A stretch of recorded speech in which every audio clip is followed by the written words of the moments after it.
Putaran bumi membawa kami lebih jauh, tak terasa waktu berjalan 1 tahun lebih. Kami sekeluarga mulai bisa menikmati hasil jerih payah berkebun selama ini. Di saat Mamak yang memegang uang banyak, ia tidak membelikan mobil ataupun perhiasan. Mamak hanya menabungnya di bank dan berencana membelikan kebun karet baru. Tepat di bulan ke-13 ayah menanam padi seluas 4 hektar. Selang 4 bulan kemudian waktu panen tiba. Hasil dari menanam padi saat itu dibagikan ke lingkungan masyarakat sekitar tempat tinggal kami. Semua itu kami lakukan sebagai rasa syukur atas semua yang diberikan Yang Esa selama ini. Berawal dari kegiatan sosial rutin tiap panen, semakin banyak bencana di keluarga kami dimulai. Pagi di hari Minggu saat aku di rumah, aku dan Niku sedang membersihkan halaman rumah. Meski pagi itu halaman masih tertutup kabut putih tipis, kami tetap membersihkan daun-daun kering yang terkena embun di halaman rumah. Tiba-tiba ada 2 orang pria yang tak dikenal datang menghampiri kami.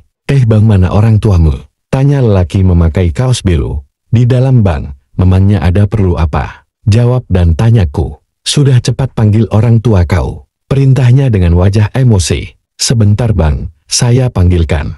Jawabku serta langkahku pergi ke dalam rumah untuk memanggil ayah serta Mamak. Sedang Niko terus membersihkan halaman rumah sendirian. Sekian menit aku keluar bersama Mamat dan ayah dari dalam rumah. Kami bertiga langsung menghampiri mereka di teras yang sudah duduk di teras. Mamat dan ayah berjalan dan ikut duduk di teras. Permisi bang, ada perlu apa ya bang? Tanya Mamak yang menghampiri. Mereka berdua sedang aku dan ayah di belakang Mamak. Ini Mak, saya mau ambil tanah milik saya. Jawab pria memakai kaos itu. Abang ini siapa dan dari mana? Kok tiba-tiba datang mengaku-ngaku mau ambil tanah kami? Tegas Mamak. Saya Agus, dan bapak ini Heru. Saya dari desa sebelah. Saudaranya Herman penjual tanah yang kami tempati saat ini jelas orang yang mengaku namanya Agus, serta tangannya menunjukkan sosok yang bernama Heru. Oh begitu, maksudnya tanah yang mana ban? Tanya Mamak bingung mendengar jawaban pria yang bernama Agus. Ya kebun karet yang Pak Wijaya garap sekarang, jawab Agus sambil menunjuk ayahku. Kebun ini kan sudah jadi milik kami bang. Sudah saya beli dari Herman setahun yang lalu, jawab ayah. Ini kebun kami bukan kebun Herman, bentak Agus. Ini kebun kami beli secara sah pak. Saya beli dari Herman. Suara keras Mamak. Jangan marah Mak. Ini kebun saya juga. Saya ingin segera kebun saya dikembalikan. Tegas pria bernama Heru. Ya gak bisa pak. Tanah serta kebunnya sudah jelas-jelas kami beli. Jawab ayah. Gak bisa gimana? Ini sertifikatnya, kata Agus sambil menunjukkan copi 2 bendel sertifikatnya kepada Mamak dan ayah. Ayah dan Mamak mengambil 2 sertifikat tanah itu dari Agus. Mereka membaca pelan-pelan dan teliti. Sertifikat A dengan luas 7 hektar letak bidang di kebun karet kami. Sertifikat B dengan luas 8 hektar letak bidang sama di kebun karet kami. Sesuai nama mereka di lampiran fotokopi KTP. Agus dan Heru di halaman depan kopian sertifikat itu. Setelah selesai Mamak mengecek sertifikat itu, wajah ayah dan Mamak berubah. Seketika menjadi merah padam seakan terkena bencana yang tak diinginkan. Dengan cepat Mamak bergegas masuk ke dalam rumah untuk mengambil sertifikat kami yang sudah jadi. Sekian detik Mamak dengan berjalan cepat sudah kembali ke teras dan kembali berkumpul bersama kami. Ini sertifikat asli kami, kata Mamak serta tangannya mengangkat sertifikat tanah kami. Pagi itu, kami sekeluarga menjadi bingung mendadak. Adikku berjalan perlahan menuju kepadaku. Karena melihat keadaan mulai memanas di teras rumah kami. Suasana yang dingin di lembah, sudah tak bisa mendinginkan akal sehat mereka. Perdebatan panjang seakan tiada henti antara mereka berdua yang baru dikenal dengan kedua orang tuaku. Saat Agus yang mulai tersulut emosi, tangannya mulai mengayunkan ke arah ayah, dia menonjok ayah. Dengan cepat Mamak berjalan mendekat di samping ayah dan menepis tangan. Agus, wajah Mamak yang sudah terlihat marah dengan cepat mengangkat tubuh Agus ke atas dengan kedua tangannya. Tangan Mamak langsung membantingnya bagai melempar gelas. Berubah tubuh Agus yang dibanting ke lantai teras kami. Waktu itu aku melihat Mamak sudah kerasukan arwah dari leluhur Simalungun. Tenaganya menjadi berlipat-lipat sangat kuat dan susah dikalahkan sama orang biasa. Kami bertiga hanya diam mematung, tak ada yang berani menghentikan kemarahan Mamak pagi itu.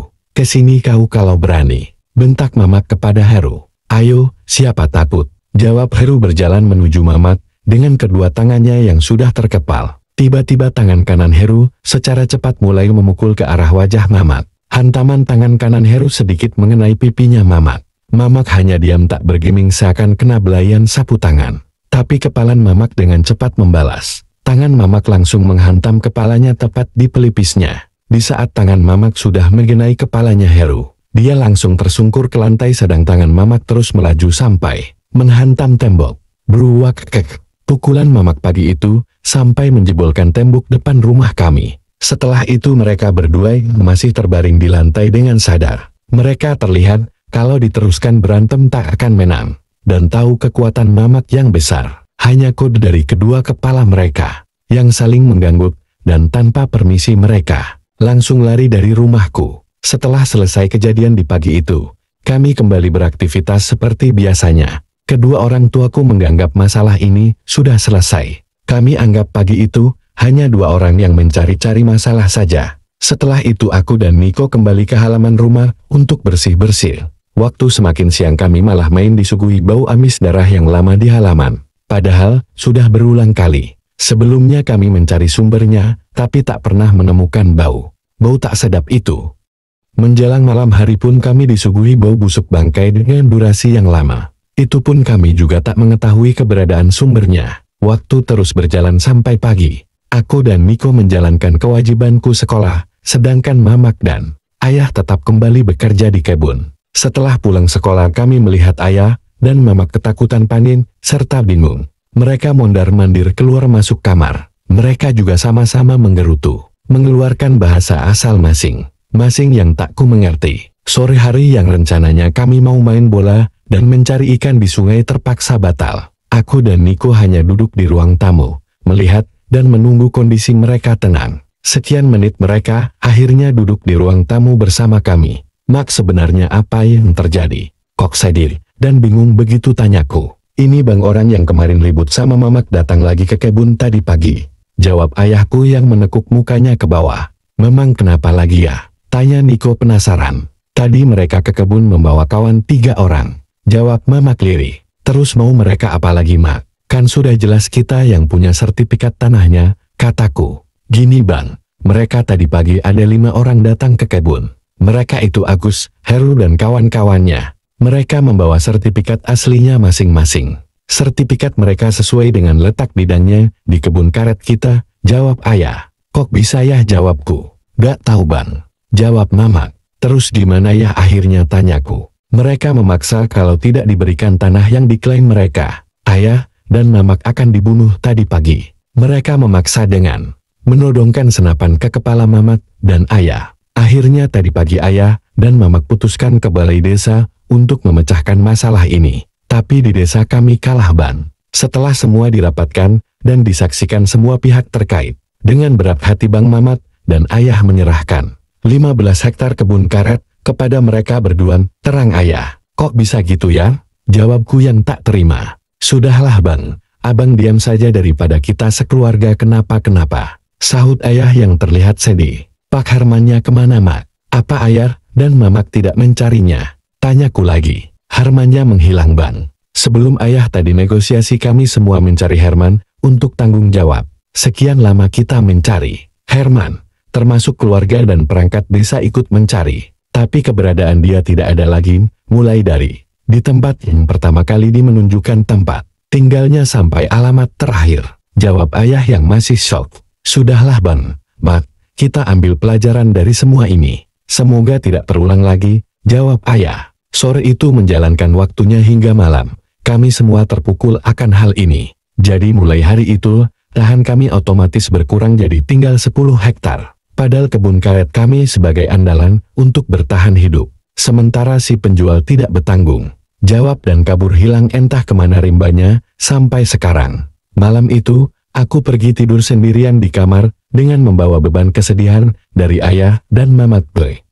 Sendirian di kamar dengan membawa beban kesedihan dari ayah dan Mamak. Perasaanku ikut hancur dan tak terima. Aku dan Niko berencana untuk mencari keberadaan Herman besoknya. Kau lu utakaku oeruyu ukakakakakaka. Kau lu utakaku oeruyu ukakakakaka kokok ayam. Oh. ke lolongan serigala. Aku terbangun, kala kokok ayam dalam lolongan serigala memanggil bersahutan. Saat aku keluar kamar, dan melihat jam di ruang tengah ternyata masih jam 1 malam. Beberapa saat sebelum aku kembali ke kamar, Niko berjalan keluar kamarnya. Ia ikut terbangun, dan keluar menghampiriku sambil mengucek kedua matanya. "Bang, sudah pagi," katanya polos. "Belum, Nik," jawabku, yang masih berdiri di ruang tengah memandangi adikku ini. "Kok banyak ayam yang berkokok?" tanya Niko. "Gak tahu, ayo tidur lagi," perintahku pada Niko. "Bang, Niko ikut tidur sama abangnya," pintanya. "Lah kenapa, Nik?" tanyaku. Tadi di sebelah kamar Niko dari luar banyak orang-orang lagi ngobrol. Tapi Niko intip dari lubang kecil jendela. "Sepi, Bang, gak ada orang sama sekali," jelas Niko dengan menguap. "Ya udah, ayo tidur sama abang malam ini," kataku. Kriahakek, kriahakek. Di suara burung yang terus berbunyi di atas rumah kami. Aku sendiri tak tahu burung apa juga malam-malam bernyanyi di atas kamar ayah tiada henti. Mulai malam ini kejadian yang aneh, yang tidak lazim, mulai bermunculan. Saat itu aku tidak pernah menaruh curiga sama sekali akan tanda keadaan alam sekitar. Aku dan Niko tidur bersama di kamarku, berharap besok menjadi hari yang cerah bagi kami. Saat aku sudah berbaring melirik Niko yang gelisah takut. "Sudah, Nik, cepat tidur. Besok kita masih sekolah," kataku. "Iya, Bang," jawabnya sambil membetulkan selimutnya. Bersambung.